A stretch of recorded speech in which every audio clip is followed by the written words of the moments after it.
En 6 meses se realizarán las elecciones para alcaldes, prefectos, concejales, consejeros y vocales de juntas parroquiales. Está con nosotros César Monge, director nacional de Movimiento Creo. Buenos días, bienvenido a Contacto Directo. Buenos días, Alfredo, y listo para dialogar con el Ecuador. Creo, como un movimiento político nuevo, pues aspira a captar, entre otras cosas, la presidencia de la República y ya lo intentó por primera oportunidad. ¿Aspiran también a captar la alcaldía de Guayaquil? Creo, después de la última elección, 2 semanas después de la última elección, emprendió una gira por todo el Ecuador. Acabamos de terminar nuestra segunda gira, casualmente, inclusive viajando fuera del Ecuador para trabajar con los hermanos migrantes, que también son parte de esta estructura. Y nuestra visión, nuestro objetivo desde el inicio del trabajo político de este año ha sido preparar a la organización, fortalecerla en la estructura, fortalecer el trabajo territorial, fortalecer sus bases para tener cuadros, para participar en todos los puestos de elección popular. Ese ha sido mi compromiso como presidente nacional de Creo y ese es el camino que nosotros estamos llevando adelante, insisto, en todo el Ecuador, porque nosotros somos la primera fuerza política de oposición nacional, ganado en los votos así en las urnas, y no hay otra manera de trabajar sino que en esa vía. Ahora sí, se dirá que si Creo lanza un candidato para alcalde va a perjudicar a Nebot y va a beneficiar al candidato de Alianza País. Pero con ese razonamiento resulta que Creo no puede lanzar candidato.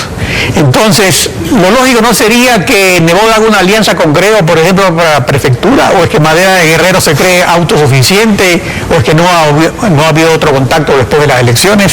¿Qué posibilidades hay? Yo no puedo hablar por otras organizaciones, yo hablo en nombre de Creo.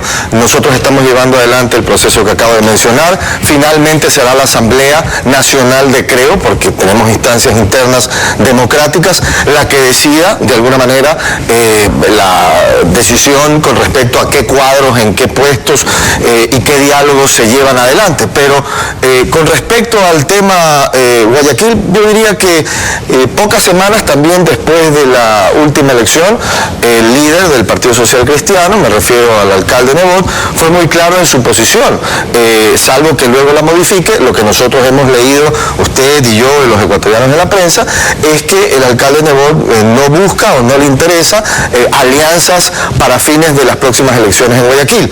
Yo no estoy criticando aquello, simplemente estoy diciendo que esa es la posición de ellos y tienen derecho a pensar así si es que esa es su estrategia. La estrategia de Creo, que es de alguna manera sobre la organización que me estoy refiriendo en este momento, es unir a la mayor cantidad de ecuatorianos en todas las provincias del Ecuador que quieran trabajar por un objetivo común, que es un mejor país, un país más justo, un país con mayor producción, con mayores oportunidades, tal cual lo mencionaba y lo establecía muy claramente Guillermo Lasso en la campaña presidencial. Y eso es lo que seguimos haciendo y en esa línea nosotros vamos a trabajar porque creemos en un tema de unidad nacional para conseguir objetivos. Pero en todo caso, pues las opciones más fuertes en Guayaquil son Madera de Guerrero y Alianza País. El presidente Correa ha dicho que si el alcalde Nebot es reelegido por tercera vez va a ocupar la alcaldía 18 años. Y que Nebot puede ser alcalde 18 años porque él solo va a ser candidato, no candidato, sino presidente por 10 años y nada más que eso. Pero resulta que este sistema lo inventó la Revolución Ciudadana, que en el artículo 10 del régimen de transición de la Constitución de Montecristi establece que el periodo de gestión de los dignatarios electos con las normas del régimen de transición se considerará el primero para todos los efectos jurídicos. Es decir, que para las elecciones del 2009 que se aplicó el régimen de transición quedaron 0 kilómetros. Correa, que había sido elegido en el 2006, y Nebot en el 2010. A ambos los beneficia y eso ya se sabía desde hace 5 años. ¿Cuál es su comentario al respecto? Mira, yo creo que no es bueno olvidar las cosas que se dicen y las cosas que se hacen. No voy a utilizar la palabra prohibido olvidar porque como están las cosas de repente me llega alguna notificación. Pero no es bueno olvidar, pongámoslo así. ¿A qué me refiero con esto? El presidente Correa habla de doble discurso y yo llamo al Ecuador a que haga una pequeña reflexión.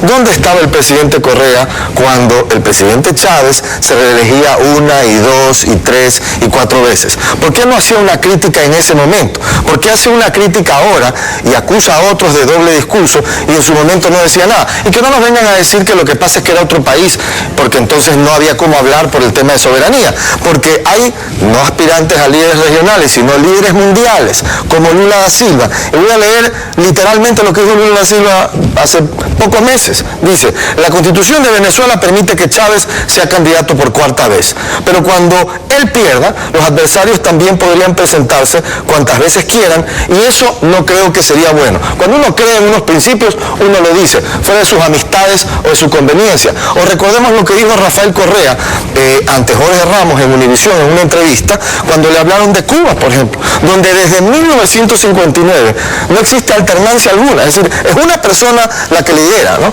O el hermano, que al finalmente es lo mismo. Y cuando le preguntaron a Rafael Correa sobre esto, dijo, bueno, en Cuba existe una especie de democracia, y entonces ahí no critica el tema de que no exista alternancia en el poder. Entonces, ¿de qué discurso nos está hablando el presidente Correa? ¿O de qué doble discurso nos está hablando?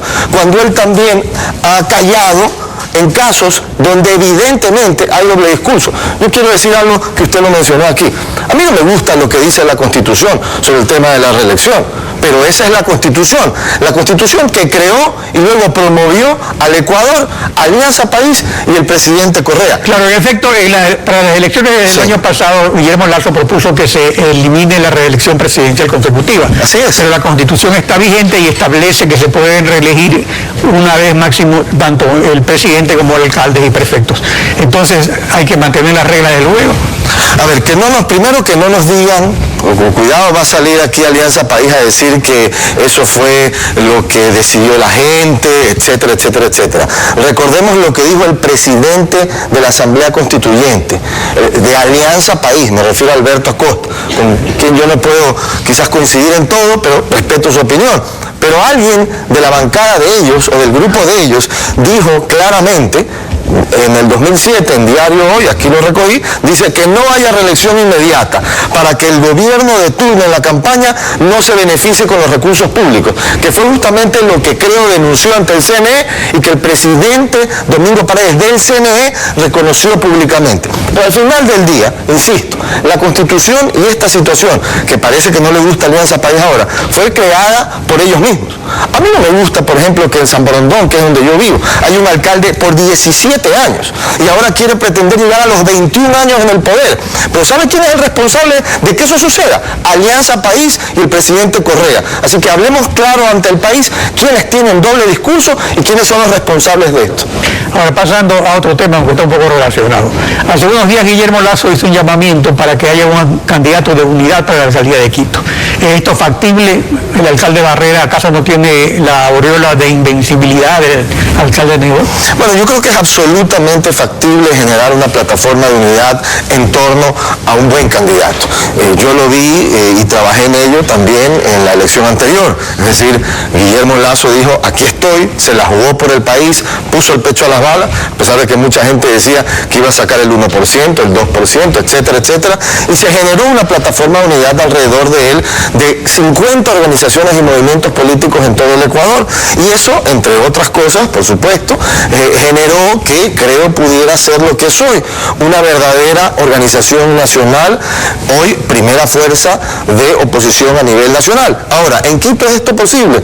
Bueno, yo soy guayaquileño, yo no soy quiteño, pero viajo mucho a Quito y también pues trabajo políticamente en Quito, y yo creo que es absolutamente factible, por dos razones.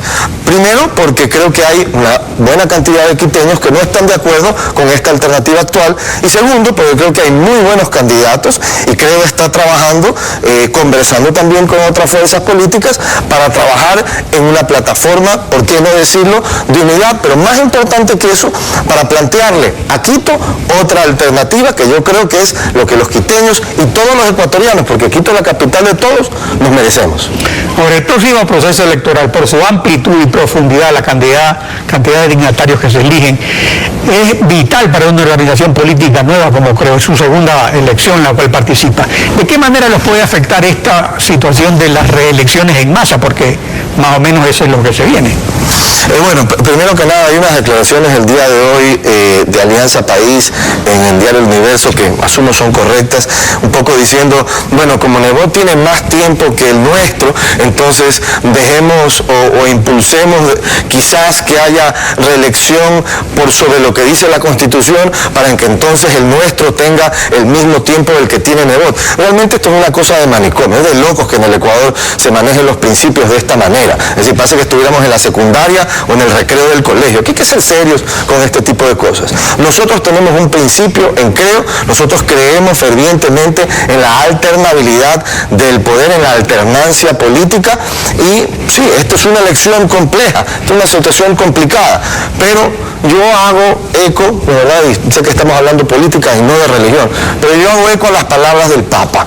Hace unos días, el Papa Francisco, que dijo, señores, tienen que involucrarse en la vida del país. Si hay cosas como las que estamos mencionando ahorita, que no nos gustan, no balconiemos nuestra vida, no veamos las cosas desde el balcón, bajemos a la calle, involucremos, participemos, porque esa es la única manera de detener que estas cosas sigan sucediendo y que haya doble discurso de los políticos de un lado y del otro lado. Así claro, que ese es el llamado justamente en esto de las elecciones, y ese problema es que de acuerdo con la Constitución y el Código de la Democracia está terminantemente prohibida la propaganda oficial a todo nivel de gobierno, es decir, de presidentes, alcaldes y prefectos, pero realmente eso no se cumple.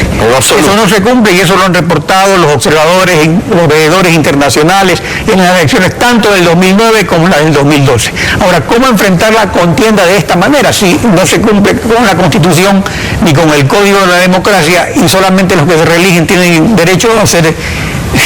Bueno, que tienen derecho, o sea que en la práctica son los que hacen. Bueno, por eso, Alberto Acosta, presidente de la Asamblea Constituyente, dijo claramente, es una opinión con la cual yo coincido, ¿verdad?, que este esquema creado por Alianza País del presidente Correa iba a generar este abuso que usted menciona. Bueno, ya sabemos qué pasó con Alberto Acosta, ¿no? Por decir estas cosas lo mandaron a Siberia política, ¿no?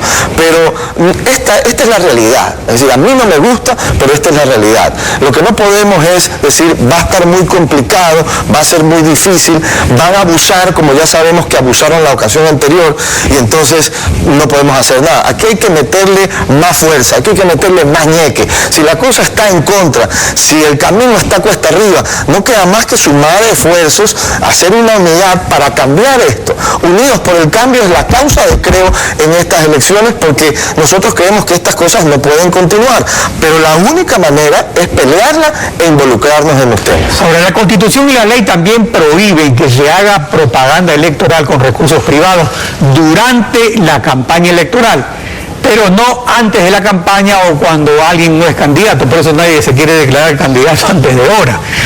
Entonces en la práctica también se produjo eso y Guillermo Lasso lo hizo también, así como vemos que el alcalde se hace propaganda desde ahora y el presidente se hizo propaganda desde antes de las elecciones y Guillermo Lasso se hizo propaganda desde antes de ser candidato. Pero ¿qué efecto realmente tiene esa compensación de esta publicidad anticipada? ¿Tiene realmente un efecto para las elecciones o es demasiado prematura y termina disipándose? A ver, yo primero que nada creo que vale la pena dividir o separar dos cosas, ¿no? ¿Verdad? Una cosa es que un ciudadano, ¿no? ¿Verdad?, cumpliendo con la ley, lo que establece la ley, trate de posicionar su nombre previo a un proceso electoral, cuando no hay ninguna prohibición, y utilice sus propios recursos, ¿verdad? Cada uno es libre de utilizar sus recursos como quiera, ¿verdad? Ese es un escenario. El otro escenario, ¿verdad?, es que venga determinado político, ¿verdad?, que utilizando la pantalla de estoy promocionando mis obras o estoy promocionando mi trabajo, haga lo mismo con recursos públicos. Entonces son dos cosas completamente diferentes. Ahora, ¿tiene esto un efecto? Bueno, yo creo que en comunicación, cada vez que alguien comunica su acción, está presente en las pantallas, etcétera, etcétera, evidentemente tiene un efecto, sin duda. Yo creo que lo importante aquí es cuáles son las reglas, cumplirlas, pero lamentablemente, y esto sí es verdad, quienes estén en funciones y busquen una reelección, ¿verdad? En el caso de que utilicen recursos públicos, ¿no, verdad?, siempre van a tener una ventaja, ¿no? Y entonces volvemos al tema del inicio de la entrevista y por qué este sistema creado por Alianza País es perverso. César Monge, gracias por su participación en Contacto Directo. Gracias, Alfredo.